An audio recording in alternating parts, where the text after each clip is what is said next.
کثرت سے درود پڑھنا. رسول اللہ صلی اللہ علیہ وسلم نے فرمایا جمعہ کے دن اور جمعہ کی رات کو کثرت سے مجھ پر درود پڑھا کرو.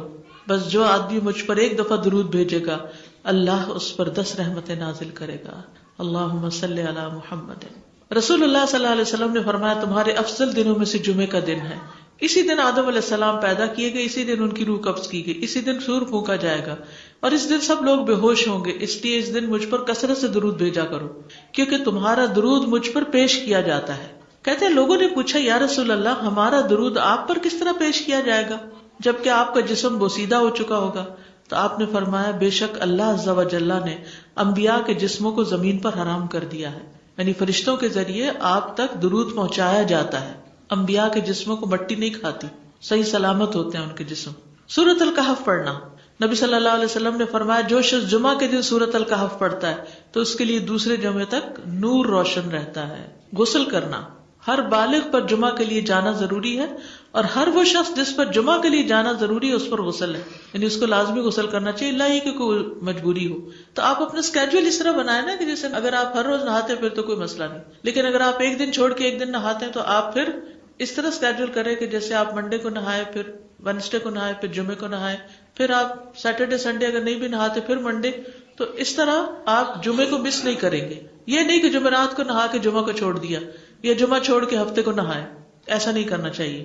علماء نے غسل کے حکم کے بارے میں اختلاف کیا. بعض تو کہتے ہیں یہ واجب ہے یعنی فرض کے درجے میں ہے, اور جمہور علماء یہ کہتے ہیں کہ مستحب ہے, پسندیدہ ہے, افضل عمل ہے. حدیث میں آتا ہے جس نے جمعے کے دن وضو کیا اس نے اچھا کیا اور جس نے غسل کیا تو یہ افضل ہے. صفائی میں مبالغہ ہوتی نا, ویکلی صفائی آپ کو کرنی ہوتی ہے, یعنی جیسے ناخن وغیرہ کاٹتے ہیں یا پھر اپنے زائد بال وغیرہ اتارتے ہیں, تو یہ سب چیزیں اگر جمعے کے دن ہو تو زیادہ بہتر ہے. نبی صلی اللہ علیہ وسلم نے فرمایا جو شخص جمعے کے دن اچھی طرح غسل کرے, اچھی طرح سنوار کر وضو کرے, اپنے بہترین لباس میں سے پہنے, یعنی جمعے کے دن باقی دنوں کی نسبت اچھا لباس پہنے, اللہ نے اس کی قسمت میں گھر والوں کی جو خوشبو لکھی ہو وہ لگا لے, یعنی گھر میں جو بھی خوشبو ہے, پھر جمعہ پڑھنے آئے تو لغو کام نہ کرے, 2 آدمیوں کے درمیان جدائی نہ کرے, یعنی 2 لوگ بیٹھے ان کے بیچ میں گھس کے بیٹھ جائے. اس جمعے اور دوسرے جمعے کے درمیان کے پورے ہفتے کے گناہ معاف کر دیے جاتے ہیں. پھر مسواک کرنا. جمعے کی سنتیں بتاتے ہوئے آپ نے فرمایا اور تم پر مسواک کرنا لازم ہے. اچھا لباس پہننا. نبی صلی اللہ علیہ وسلم نے فرمایا اگر ممکن ہو تو جمعہ کے لیے اپنے کام کاج کے کپڑوں کے علاوہ 2 کپڑے اور بنا رکھنے میں کیا حرج ہے. اسپیشل ڈریس رکھے جو جمعے کو ہی پہن لے. خوشبو لگانا, یعنی خوشبو لگائے, حدیث میں آتا ہے چاہے وہ عورت کی خوشبو سے ہو, یعنی آپ کی اپنی نہیں, بیوی کی خوشبو پڑی ہو وہی لگا لو, لیکن لگاؤ. تیل لگانا.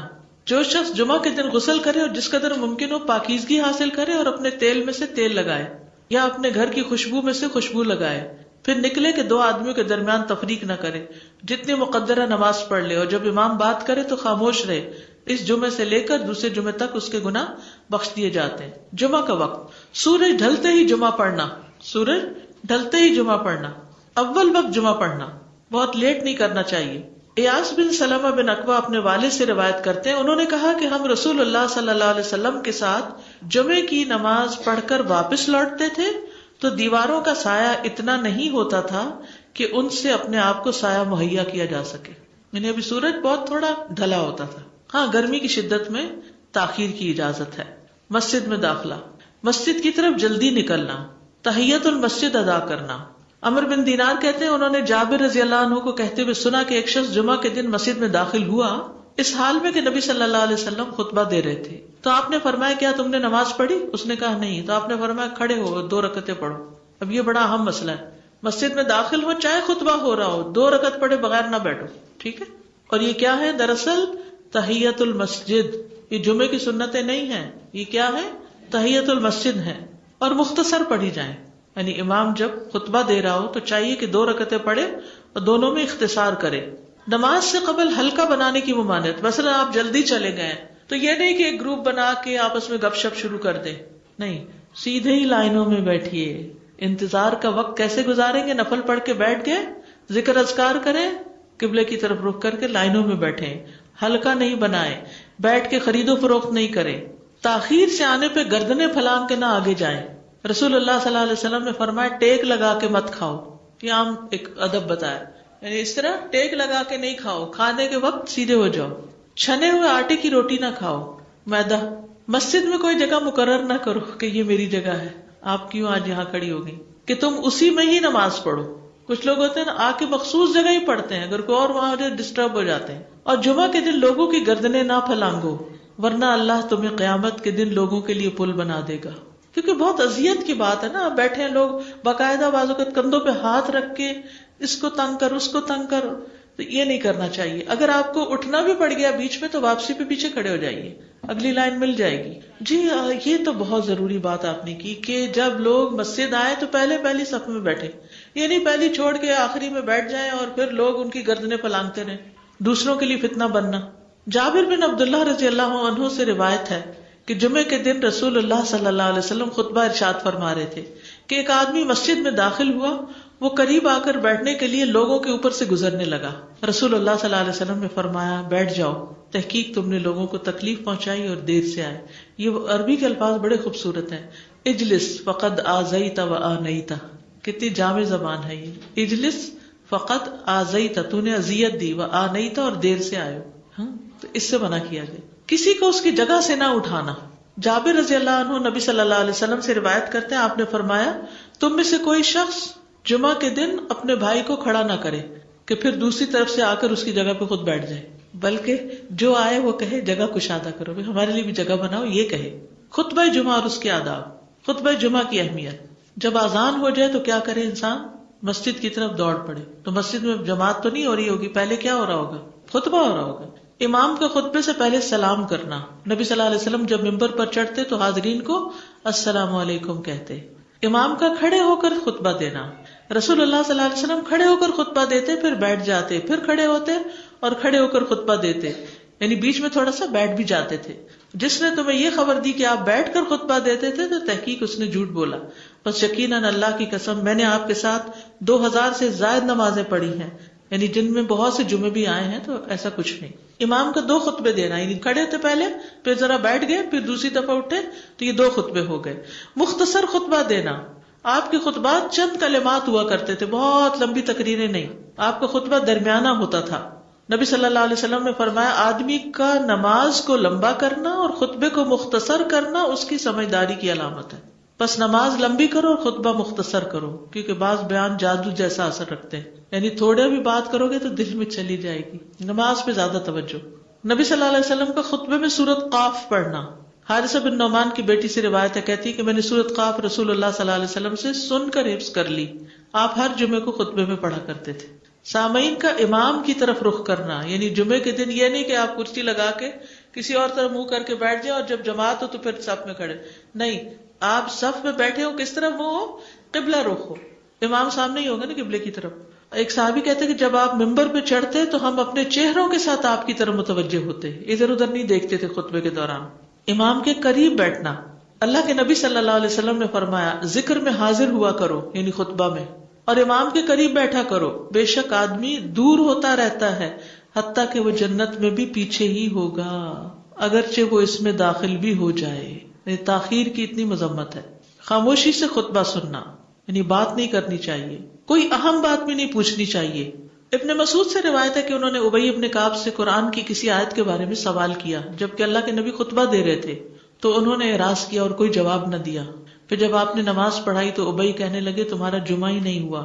تو ابن مسعود نے رسول اللہ صلی اللہ علیہ وسلم سے پوچھا تو آپ نے فرمایا ابی نے سچ کہا، کوئی بات کرنے کی اجازت نہیں، یہ کہنے کی بھی کہ چپ ہو جاؤ یہ بھی اجازت نہیں. عبداللہ بن مسعود کہتے کہ جب امام جمعہ کے لیے آ گیا پھر تمہارا اپنے ساتھی سے یہ کہنا کہ خاموش رہو لغویت کے لیے کافی ہے. یہ بھی لغو بات ہے. کوئی لغو حرکت نہ کرنا، کنکریوں سے نہ کھیلنا، فون سے نہیں کھیلنا، میسجز چیک نہیں کرنا، انگلیوں میں انگلیاں ڈال کے پٹاخے نہیں بجانا، گوٹ مار کے نہیں بیٹھنا. گوٹ مار کے کیسے بیٹھتے ہیں؟ گھٹنے اوپر کر کے اور یوں ایسے گھٹنوں کے گرد ہاتھ ڈال کے. کئی دفعہ ایسے نظر آتا ہے کہ خطبے میں لوگ اس طرح بیٹھے ہوتے ہیں کیونکہ پتہ نہیں ہے. یعنی آپ چوکڑی مار سکتے ہیں. آپ سب سے افضل پوزیشن تو یہ ہے کہ جیسے نماز کے اتحیات میں ہم بیٹھتے ہیں، لیکن کچھ لوگ اس طرح بیٹھ نہیں سکتے، چلے کرسی بھی بیٹھ جائیں. اگر کرسی نہیں ہے نیچے بیٹھے ہیں تو چوکڑی مار کے بیٹھ جائیں، مگر ٹانگیں اس طرح پیٹ کے ساتھ لگا کے گھٹنوں پہ ہاتھ کو بل دے کے اس طرح نہیں بیٹھے. اگر مجبوری ہے تو وہ اور بات ہے، لیکن یہ کہ بلا وجہ نہیں کرنا چاہیے کیونکہ ادب کے خلاف ہے. اونگ آنے پر جگہ بدلنا. نبی صلی اللہ علیہ وسلم نے فرمایا اگر جمعہ کے دن کسی کو مسجد میں اونگ آنے لگے تو اپنی اس جگہ کو دوسری جگہ سے بدل لے. کہ بعض اوقات ایسا ہوتا ہے نا خطبے کے وقت بڑی سکینت ہوتی ہے اور آخری خطبہ تو آپ نیند میں ہی سنتے ہیں. نماز جمعہ کی رکعت 2 رکعت ہے فرض بس. جمعہ کی نماز 2 رکعتیں ہیں اور ان دونوں میں قرات ہوتی ہے. نبی صلی اللہ علیہ وسلم جمعے میں سبح اسم ربک الاعلی اور هل اتاک حدیث الغاشیہ پڑھتے. کبھی جمعہ اور عید کٹھے ہو جاتے تب بھی دونوں نمازوں میں یہی صورت پڑھتے تھے. ٹھیک ہے. اسی طرح صبح کی نماز میں جمعے کے دن الف لام میم التنزیل اور هل اتى علی الانسان کی قرات کرتے اور نماز جمعہ میں سورۃ الجمعہ اور منافقین کی تلاوت کرتے. یعنی یہ بھی ملتا ہے. فرض کے بعد 2 رکعت پڑھنا. عبداللہ بن عمر سے روایت ہے انہوں نے رسول اللہ صلی اللہ علیہ وسلم کی نفل نماز کو بیان کیا اور کہا کہ آپ جمعے کے بعد کوئی نفل نماز نہیں پڑھتے تھے حتیٰ کہ واپس تشریف لے جاتے پھر اپنے گھر میں 2 رکعت پڑھتے تھے. اب جو لوگ گھر نہیں جاتے تو پھر وہیں پر وہ پڑھ لیتے ہیں, ورنہ آپ صلی اللہ علیہ وسلم اپنی سنتیں وغیرہ گھر میں پڑھتے تھے. اور اسی طرح 4 بھی پڑھی جا سکتی, 2 بھی ہیں 4 بھی ہیں. آپ صلی اللہ علیہ وسلم نے فرمایا جب تم میں سے کوئی جمعہ پڑھ چکے تو اس کے بعد 4 رکعتیں پڑھے, یہ آپ کا حکم ہے. تو جب آپ کا 2 چیزیں ہوتی ہیں سمجھنے کے لیے, ایک آپ کا فعل ہوتا ہے اور ایک آپ کا حکم ہوتا ہے. تو ہمارے لیے کیا ہے جو آپ کا حکم ہو. جمعے کے بعد کوئی اور نماز پڑھنے سے پہلے گفتگو کرنا, یعنی سنت پڑھنے سے پہلے گفتگو کرنا. اسما بن مالک سے مرفوعاً روایت ہے کہ جب تم میں سے کوئی آدمی جمعہ کی نماز پڑھے تو اس کے بعد اس وقت تک کوئی نماز ادا نہ کرے جب تک کسی سے کلام نہ کرے یا اس جگہ سے نکل نہ جائے. پہلے منع تھا, اب کوئی نہ کوئی بات کر لینی چاہیے. نہیں سمجھ آئی؟ یعنی جمعہ پڑھ لیا آپ نے اور پھر کسی سے آپ سلام دعا کر لیں, اس کے بعد سنت پڑھیں یا نفل جو بھی. ٹھیک ہے. اور گھر جانا تو گھر جا کے پڑھیں, اور اگر گھر نہیں جانا کام پہ جانا ہے تو ادھر ہی پڑھ کے چلے جائیں. کتنا پیارا ہے ہمارا دین کہ اتنا لمبا بھی چپ کر روزہ نہیں رکھوایا. بالکل. عاصم سے روایت ہے, وہ ابو قلابہ سے نقل کرتے ہیں, میں نے ان کے ساتھ جمعہ کی نماز پڑھی. جب میں نے اپنی نماز پوری کر لی انہوں نے میرے ہاتھ کو پکڑا اور میری جگہ پر کھڑے ہوئے اور مجھے اپنی جگہ پہ کھڑا کیا. وہ جو ہم چینج کرتے ہیں نا جگہ, وہ اس کی بات ہو رہی ہے. یعنی جمعے کے بعد کوئی اور نماز پڑھنے سے پہلے بات بھی کر لینا, جگہ بھی تبدیل کرنا. لیکن اگر کچھ لوگ پہلے سے ہی آپ کی سنتیں شروع کر چکے اور کوئی چینج کرنے والا نہیں تو پھر پڑھ لیجئے. یعنی یہ مستحب اعمال ہیں, ان میں ایسا نہیں کہ کوئی گناہ لازم ہو جائے گا, لیکن افضل یہ ہے, افضل سے اجر زیادہ ہو جاتا ہے. جمعہ کے دیگر احکام, 1 رکعت پانے پر بھی جمعہ ادا ہو جاتا ہے. یعنی اگر کسی کو رش مل گیا, پارکنگ نہیں ملی اور 1 رکعت میں بھی پہنچ گیا تو جمعہ ہو گیا. امام سے دعا کا کہنا. انس کہتے ہیں کہ ایک سال نبی صلی اللہ علیہ وسلم کے عہد میں لوگ قحط میں مبتلا ہوئے. جمعہ کے دن میں نبی صلی اللہ علیہ وسلم کے خطبہ پڑھنے کے دوران میں ایک اعرابی کھڑا ہو گیا. کہا یا رسول اللہ, مال تباہ ہو گئے, بچے بھوکے مرنے لگے, اس لیے آپ اللہ سے ہمارے حق میں دعا کیجیے. آپ نے اپنے دونوں ہاتھ اٹھائے. اس وقت آسمان پر بادل کا ایک ٹکڑا بھی نہیں تھا, قسم اس ذات کی جس کے ہاتھ میں میری جان. آپ نے ہاتھ اٹھائے بھی نہیں تھے کہ پہاڑوں کی طرح بادل کے بڑے بڑے ٹکڑے امڑ آئے. یہ معجزہ ہے آپ کا, آپ کی دعا قبول ہو گئی. پھر آپ ممبر سے ابھی اترے نہیں تھے کہ میں نے آپ کی داڑھی پر بارش کے قطروں کو ٹپکتے ہوئے دیکھا. اس دن خوب بارش ہوئی. پھر دوسرے دن, تیسرے, چوتھے, حتیٰ کہ دوسرے جمعے تک سلسلہ جاری رہا. دوسرے جمعے وہی عربی یا کوئی اور کھڑا ہو گیا اور کہا یا رسول اللہ, چھتیں گر گئی, مال ڈوب گیا, اس لیے آپ ہمارے لیے اللہ سے دعا کیجیے. چنانچہ آپ نے اپنے دونوں ہاتھ اٹھائے اور فرمایا اے میرے اللہ, ہمارے ارد گرد برسا, ہم پر نہ برسا. اور بدلی کے جس طرف اشارہ کرتے وہ بدلی ہٹتی جاتی اور مدینہ ایک حوض کی طرح ہو گیا. وادی کنات 1 مہینے تک بہتا رہا. جو شخص بھی کسی علاقے سے آتا تو اس پر بارش کا حال بیان کرتا, جیسے ہوتا ہے نا کوئی فلڈ آ جائے یا کچھ ہریکین, تو پھر ہر کوئی موضوع گفتگو ہو جاتا ہے. جمعہ کے بعد قیلولہ کرنا. انس کہتے ہیں کہ ہم لوگ جمعہ کے دن سویرے نکلتے اور جمعہ کی نماز کے بعد قیلولہ کرتے تھے. جمعہ کے بعد کھانا کھانا. سہل کہتے ہیں کہ ہم نہ تو قیلولہ کرتے نہ دوپہر کا کھانا کھاتے, مگر جمعے کے بعد. لنچ کب ہے؟ جمعے کے بعد. جمعے کو قیام و سیام کے لیے خاص کرنے کی ممانعت ہے. یعنی اس دن کی رات کو شب جمعہ منانا کہ اس رات پوری عبادت کریں گے, یہ سنت سے ثابت نہیں. ٹھیک ہے. اور دن کو روزے کے لیے خاص کرنا یہ بھی سنت سے ثابت نہیں, اللہ یہ کہ کوئی معمول کا روزہ رکھتا ہے, ایام 20 کا روزہ ہے تو وہ اور بات ہے. ابو ہریرہ سے روایت ہے کہ میں نے رسول اللہ صلی اللہ علیہ وسلم کو فرماتے ہوئے سنا, تم میں سے کوئی شخص جمعہ کے دن روزہ نہ رکھے مگر یہ کہ اس کے 1 دن پہلے یا اس کے بعد کا دن ملا کر روزہ رکھے. جمعہ کے دن خرید و فروخت کی ممانعت ہے. جمعہ کے دن جب نماز کے لیے پکارا جائے تو اس وقت اللہ نے خرید و فروخت سے منع کیا ہے. وَذَرُوا الْبَيْعَ, اس دن کاروبار حرام ہے. اور یہ جمعے کی دوسری اذان کے ساتھ تعلق رکھتا ہے. یعنی صبح صبح کام کر سکتے ہیں لیکن اذان ہوتے ہی چھوڑ دیں, اور جب پھر جمعہ سے فارغ ہو جائیں تو دوبارہ دکان پہ جا کے بیٹھ جائیں. جابر بن عبداللہ کہتے ہیں کہ نبی صلی اللہ علیہ وسلم جمعہ کے دن خطبہ ارشاد فرما رہے تھے کہ مدینہ میں ایک تجارتی قافلہ آیا. رسول اللہ صلی اللہ علیہ وسلم کے صحابہ اس کی طرف لپک پڑے اور آپ کے پاس مسجد میں صرف 12 آدمی بچے. تو رسول اللہ صلی اللہ علیہ وسلم نے یہ صورت دیکھ کر فرمایا، اس ذات کی قسم جس کے ہاتھ میں میری جان ہے، اگر تم سارے کے سارے چلے جاتے اور کوئی بھی باقی نہ بچتا تو اس وادی میں آگ بہہ پڑتی. یعنی اتنا بڑا جرم ہے یہ. پھر یہ آیت نازل ہوئی، وَإِذَا رَأَوْا تِجَارَةً أَوْ لَهْوًا انفضوا إِلَيْهَا وَتَرَكُوكَ قَائِمًا. جب وہ کوئی سودا بکتا دیکھیں یا کوئی تماشا نظر آ جائے تو اس کی طرف دوڑ جاتے ہیں اور آپ کو کھڑا ہی چھوڑ دیتے ہیں. راوی کہتے ہیں جو 12 آدمی رسول اللہ صلی اللہ علیہ وسلم کے ساتھ رہے ان میں ابو بکر اور عمر رضی اللہ عنہ بھی شامل تھے. جمعے کے دن قبولیت کی گھڑی ہوتی ہے، اس وقت اللہ سے بھلائی مانگنی چاہیے. رسول اللہ صلی اللہ علیہ وسلم نے فرمایا، جمعے کے دن میں ایک گھڑی ایسی ہے کہ کوئی مسلمان اللہ سے کسی خیر کا سوال کرتے ہوئے اس کی موافقت نہیں کرتا مگر اللہ اسے وہی خیر عطا کر دیتا ہے. فرمایا یہ ایک چھوٹی سی گھڑی تھوڑی دیر کے لیے ہوتی ہے اور یہ ہر جمعے کو ہوتی ہے. ٹھیک ہے. اور خصوصاً نماز میں بھی اگر کوئی دعا کر رہا ہوتا ہے نا انسان تو وہ بھی قبول ہو جاتی ہے. نماز میں دعا کہاں ہوتی ہے؟ شروع میں ہوتی ہے، رکوع میں ہوتی ہے، سجدے میں ہوتی ہے، تشہد میں ہوتی ہیں. تو اگر یعنی جمعہ پڑھ رہے ہیں اور بیچ میں دعائیں آ گئی ہیں تو ہو سکتا ہے وہی گھڑی آ گئی ہو اور آپ کی دعا قبول ہو جائے. اور یہ تورات میں بھی اس کا ذکر تھا. ابو ہریرہ رضی اللہ عنہ کہتے ہیں کہ رسول اللہ صلی اللہ علیہ وسلم نے فرمایا، بہترین دن جس میں سورج طلوع ہوتا ہے جمعہ کا دن ہے. اس دن میں ایک گھڑی ایسی ہے کہ نماز کی حالت میں اگر کوئی مسلمان بندہ اللہ عز و جل سے کچھ طلب کرے تو وہ اس کو ضرور دیتا ہے.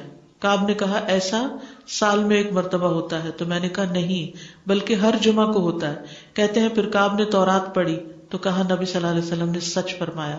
ابو ہریرہ رضی اللہ عنہ کہتے ہیں کہ میں بعد میں عبداللہ بن سلام سے ملا اور ان سے اپنی اور کعب کی مجلس کا بتایا تو عبداللہ بن سلام رضی اللہ عنہ نے کہا میں جانتا ہوں وہ گھڑی کب آتی ہے. ابو ہریرہ نے کہا مجھے بھی بتائیے. انہوں نے کہا وہ جمعہ کے دن میں آخری گھڑی ہے. میں نے کہا یہ جمعے کے دن کی آخری گھڑی کیسے ہو سکتی ہے؟ حالانکہ رسول اللہ صلی اللہ علیہ وسلم نے فرمایا جو مسلمان بندہ اس کو نماز پڑھتے ہوئے پائے. اس وقت میں کوئی نماز نہیں پڑھی جاتی. تو عبداللہ بن سلام نے کہا کیا رسول اللہ صلی اللہ علیہ وسلم نے یہ نہیں فرمایا جو شخص نماز کے انتظار میں بیٹھا رہے وہ گویا نماز ہی کی حالت میں حتیٰ کہ نماز پڑھ لے؟ کہتے ہیں میں نے کہا ہاں. تو انہوں نے کہا بس یہی ہے. یعنی اس وقت کیا کرنا چاہیے؟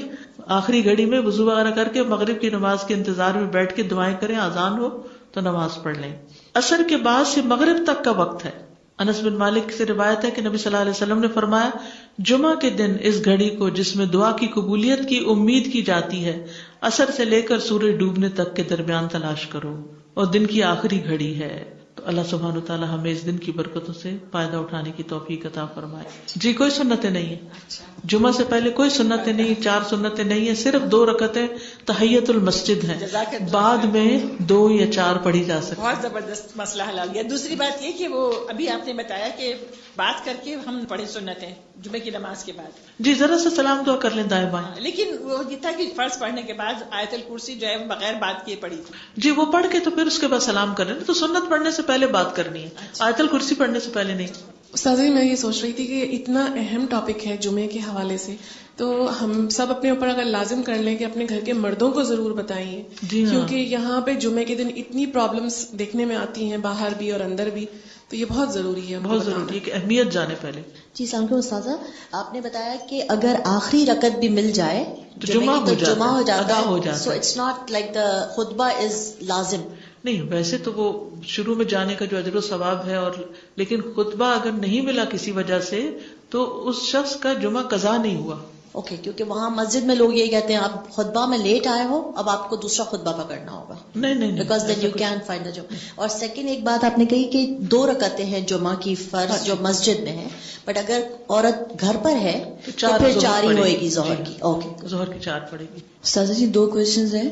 ایک یہ کہ جب خطبہ ختم ہوتا ہے اور جب نماز کے لیے کھڑے ہوتے ہیں تو وہ اس وقت بھی خاموشی ہونی چاہیے؟ جیسے لوگ کہتے ہیں صف جوڑ لیں یا آگے آ جائیں، تو اس وقت بھی بات کی خاموشی. بالکل. استاذہ بعض لوگ آپ خاموش رہتے ہیں لیکن لوگ آ کے آپ کو یا تو اشارے سے سلام کرتے ہیں یا پھر ہاتھ ملانا چاہتے ہیں. نظریں جھکا لیں. اسے ہاتھ بھی نہیں ملانا چاہیے. ہاتھ ملا لیں لیکن نظریں جھکا لیں تاکہ بات نہ کریں. ٹھیک ہے آپ کو پتا ان کو نہیں پتا تو پھر بد اخلاقی بھی لگتی ہے کہ وہ بول رہے ہیں اور آپ کچھ نہیں کہہ رہے. جزاک اللہ خیر. یعنی اپنے عمل سے بتا دیں کہ بولنا نہیں. جی السلام علیکم ورحمۃ اللہ وبرکاتہ. سازا جب ہم مسجد میں نماز پڑھتے ہیں سنتیں ادا کرتے ہیں تو ہم 4 ادا کرتے ہیں. سننے میں یہ آتا ہے کہ اگر ہم گھر آ کے ادا کریں گے تو 2 ادا کریں گے. کیا یہ صحیح بات ہے؟ نبی صلی اللہ علیہ وسلم چونکہ گھر جا کے 2 پڑھا کرتے تھے، لیکن آپ نے ہمیں 4 ادا کرنے کا حکم دیا ہے، تو اس لیے 4 بھی ادا کر سکتے ہیں. جی جزاک اللہ خیر. وإياكم. کسی کو بتانے کی ضرورت پڑ جائے تو سب سے پہلی بات تو یہ کہ صاحب معاملہ خود استخارہ کرے. جی ہاں. دوسری بات یہ کہ مکروہ اوقات کے علاوہ 2 رکعت نفل کبھی بھی پڑھ سکتے ہیں. جی ہاں. دوسری بات یہ سورہ فاتحہ قرآن کی کوئی بھی سورت، ٹھیک ہے. پھر 1 سے زیادہ مرتبہ بھی کر سکتے ہیں. ٹھیک ہے. پھر یہ کہ خواب یا کسی اشارے کا انتظار کوئی حقیقت نہیں. ٹھیک ہے. آسانیاں اور رکاوٹیں دونوں کا مطلب یہ لے کہ اسی میں خیر ہے. ٹھیک ہے. اور ہر حال میں راضی ہے، کیونکہ وہی جانتا ہے کہ کب کیا اور کون بھی. جی ہاں. یعنی کام سے نہ رکے. جس کام کے لیے استخارہ کیا وہ کام کر لیں، پھر اس کے بعد خیر ہی خیر. استخارہ خیر ہی خیر. گھر میں نماز پڑھے تو پہلے 4 سنت پڑھے. جی ہاں. اور پھر 4 فرض پڑھے، پھر 2 سنت، پھر 2 نفل. جی. سبحانک اللہم وبحمدک اشہد ان لا الہ الا انت استغفرک واتوب الیک. السلام علیکم ورحمۃ اللہ وبرکاتہ.